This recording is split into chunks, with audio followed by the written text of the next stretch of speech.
नमस्कार. आपल्या उजनी धरण अपडेट न्यूज चॅनलमध्ये आपल्या सर्वांचं मनापासून स्वागत. आज 10 जुलै 2026.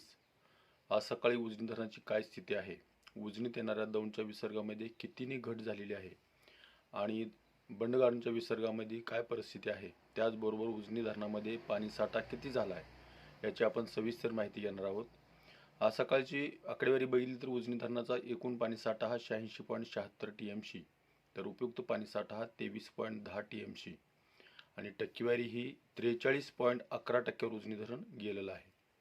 सध्याला उजनीत येणारा विसर्ग दौंडचा काल सकाळपर्यंत कमी झाला होता, परत टप्प्याटप्प्याने वाढत गेला आणि तिथून परत घटण्यास सुरुवात झाली आणि ह्यावेळेस मात्र जास्त प्रमाणात कमी होऊन तो सध्याला सकाळी 6 वाजता 21,892 क्युसेकचा विसर्ग उजनीत दौंडमधून मिसळतोय आणि बंडगार्डनमधून येणारा विसर्गही 11,272 एवढा आहे. कारण वरच्या धरणाच्या पाणलोट क्षेत्रामध्ये पूर्णपणे पाऊस थांबलेला आहे. बऱ्याच धरणाच्या पाणलोट क्षेत्रामध्ये कसल्याही पावसाची नोंद झाली नाही. काही 2-3 धरणाच्या पाणलोट क्षेत्रामध्ये 2 मिली 3 मिलीमीटर एवढा पावसाची नोंद झालेली आहे.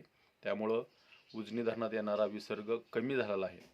परंतु सध्याला जरी विसर्ग कमी झाला असला तरी या 5 तारखेपासून ते 10 तारखेपर्यंत या 6 दिवसामध्ये उजनीमध्ये मोठ्या प्रमाणात पाणी साठा झाला आहे.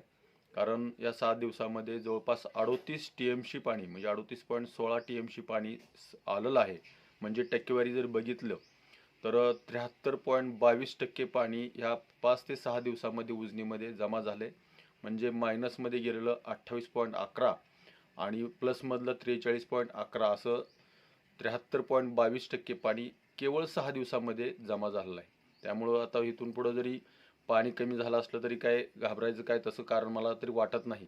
कारण 5 ते 6 दिवसामध्ये एवढं पाणी येऊ शकतं. आणखी पावसाळ्याचे भरपूर दिवस आहेत आणि त्यातच वरची धरणं सगळी भरलेत जमा आहेत. एक पिंपळगाव जोगे सोडलं तर बाकीची धरणं भरलेली आहेत.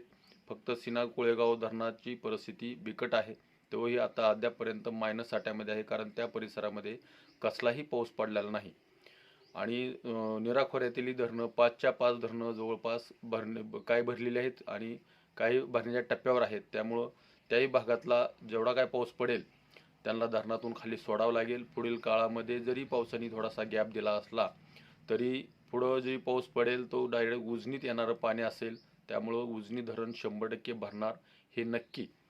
कारण आता पाऊस थांबल्यामुळं पाण्याचा विसर्ग कमी झाला आहे. आणखी ह्यापेक्षाही कमी होईल, कारण पावसाशिवाय पाऊस वाढला तर विसर्ग वाढेल. तर अशाच उजनीच्या ताज्या घडामोडीसाठी, ताज्या अपडेटसाठी आपल्या उजनी धरण अपडेट न्यूज चॅनलला लाईक करा, सबस्क्राईब करा, शेअर करा. उजनी धरण अपडेटसाठी बेंबळ्याहून सिद्धेश्वर शिंदे. धन्यवाद.